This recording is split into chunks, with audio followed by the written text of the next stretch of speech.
I really wasn't concerned about becoming pregnant. I didn't really think about it. I ain't paid no attention to it. It hasn't happened so far, and, you know, it probably won't happen. I kind of figured, well, not me. I'm not going to get pregnant. Just thinking about things from day to day, you don't think that it's going to happen to you. It's like when you're speeding in a car and you don't think you're going to get into an accident. It just happens, you know? And I guess me personally, I took that risk, you know, of driving dangerously. And, you know, I had an accident and now I'm a father. At age 14, you got a baby and a man. Follow woman up with dirty diapers in your hand. Your friends are having fun because from school they're on vacation. You're kind of dumb for giving up your education. My mother passed away when I was 3. My father was disabled at that time. So, you know, it wasn't really that, like, big of a, like, mother-father kind of thing. There wasn't a mother there, and my dad wasn't really capable of doing most things like the other parents could do with their kids, you know, like baseball and stuff. So I was more or less like a caretaker. I don't think that I had much to really look forward to. I dropped out of high school, and, you know, you see other kids around you, you know, finishing high school and going to college and gaining careers and stuff like that. And when you don't see yourself maybe like meeting up to those expectations, you kind of feel like you're not doing the right thing, you're not becoming anything really. When I found out Heather was pregnant, it was a split between happy and scared. You know, I didn't really know how to feel. I didn't split because I guess I came to the terms that if I did leave, that I'd be worried about it for the rest of my life. I'd feel like if my son turned out one way, then maybe I could have done something to make it better. So I wanted to give it a shot. I wanted to give it, you know, my full-fledged shot to try to make things work for me, my son, and for Heather. To a baby, his parents are everything, you know, the world.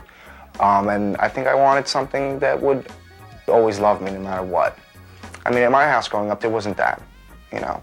I felt like sometimes that I was being used.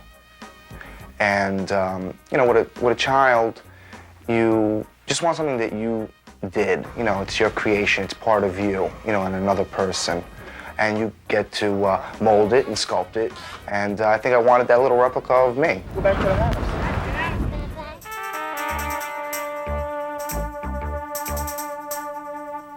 My mother's relationship wasn't really good. My mother and we didn't have a good relationship.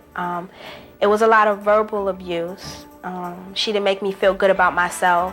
She was working a lot some of the time, and I didn't get to see her often. I couldn't really talk to her. So when I met my daughter's father, he made me feel good about myself. You know, he gave me confidence in the beginning, and things that my mother didn't do to me, things that I didn't have at home.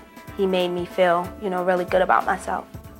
I didn't want to bring up birth control with him because I didn't want him to think that I was stupid or I was young or I didn't know anything. That's good. You know, nobody ever told me, well, my mother told me this is how you know, make a baby, don't do it, but she didn't say, you know, this is how you prevent it. What can you guess from the smells in your house?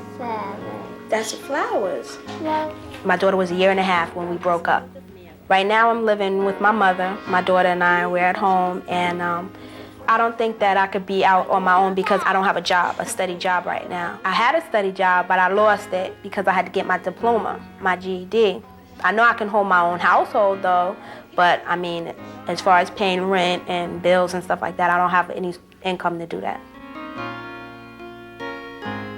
I got sick during my pregnancy partly because of my age. I got toxemia, and that's where you get high blood pressure, and you can go into seizures or a coma during delivery, and I wasn't ready for that. You know, when I was thinking about pregnancy or anything like that, I didn't think about the swollen feet, you know, all of this fat coming on you, stretch marks, and, you know, so on. You don't think about any of that. You just think a baby.